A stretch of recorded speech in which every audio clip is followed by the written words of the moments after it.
Office শেষ করে আমি আর আমার বন্ধু পার্কে ঘুরতে গেছিলাম তখন। আমার বন্ধু আমাকে বলে, অনেক দিন হয়ে গেল গ্রামে যাওয়া নেই, চল একদিন গ্রাম থেকে ঘুরে আসি।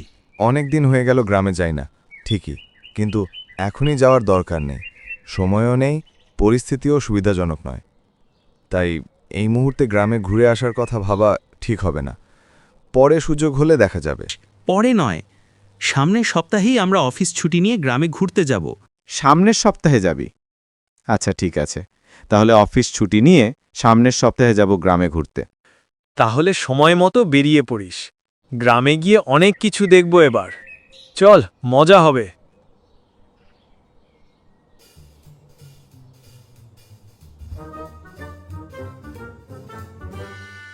আমি আমার বন্ধুর জন্য অপেক্ষা করি।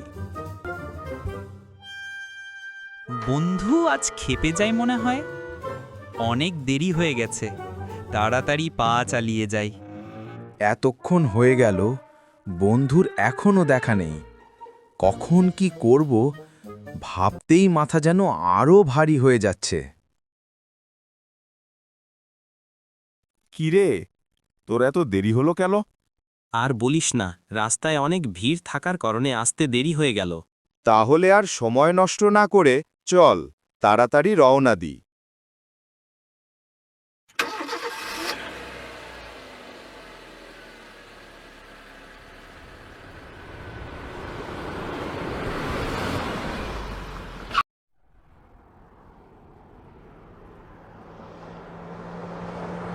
অনেকক্ষণ ধরে স্টেশনে দাঁড়িয়ে আছি, তখনই আমার বন্ধু আমাকে বলে,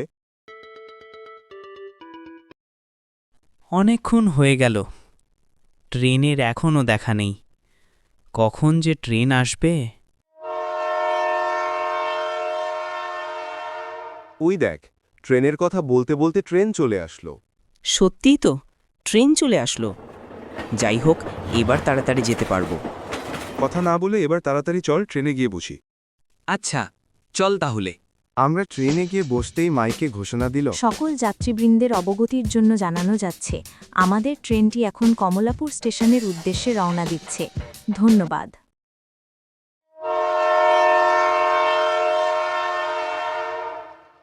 তারপর আমাদের ট্রেনটি কমলাপুর স্টেশনের দিকে রওনা দিল।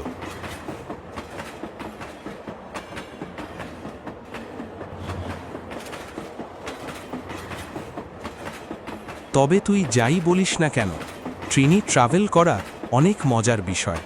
এটা তুই ঠিক কথা বলছিস, ট্রেনে যাতায়াত করতে কার না ভালো লাগে। এভাবেই মজা করতে করতে আমরা দুই বন্ধু মজা করতে থাকি, কিন্তু কিছুক্ষণ পর আমাদের ট্রেন থেমে যায় আর মাইকে ঘোষণা দেয়,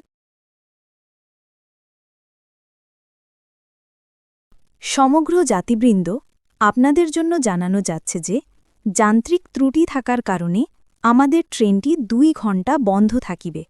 অনুগ্রহ করে ধৈর্য ধারণ করুন। আহা, অনেক ঝামেলার মধ্যে পড়ে গেলাম।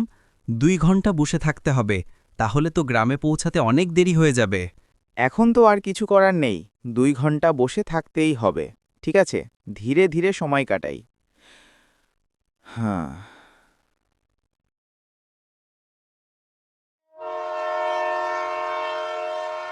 2 ঘন্টা পর অবশেষে ট্রেনটা আবার কমলাপুর স্টেশনের দিকে রওনা দিল। মনে হচ্ছে এবার আর কোনো ঝামেলা হবে না।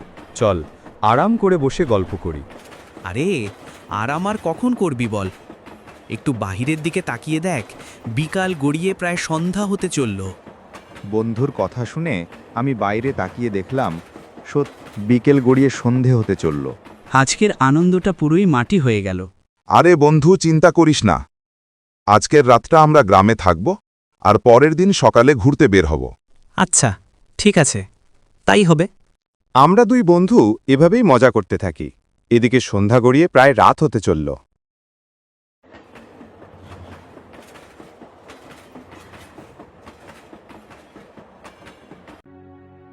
রাত তখন প্রায় 12টা বাজে।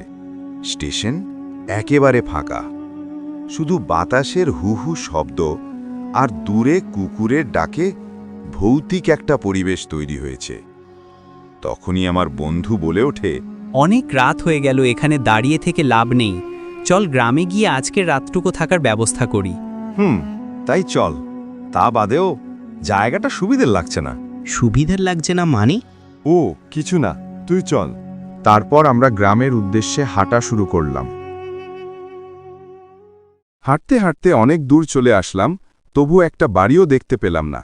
এদিকে গ্রামের মাটির রাস্তা, তাই তেমনভাবে হাঁটাও যাচ্ছে না।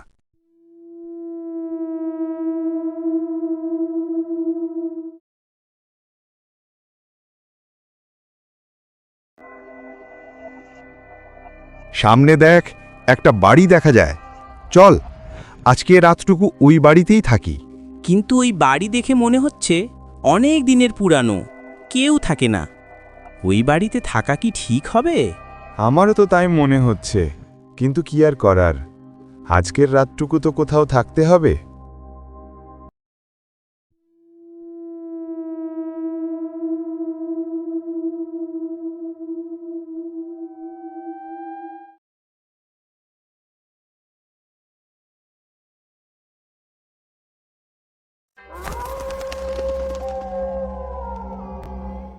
ভালো করে ভেবে দেখ, এই পুরাতন বাড়ির ভেতর যাওয়া কি ঠিক হবে?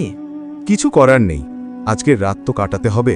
কিন্তু আর কোনো কিন্তু নয়, চল বাড়ির ভিতরে, যা হবে হবে। এই বাড়ি তো বাহিরের চেয়ে ভিতরে আরও ভয়ঙ্কর। আমার মনে হচ্ছে এখানে থাকা ঠিক হবে না। এত ভয় পাস না তো, চল উপরে চল, যা হবে হবে।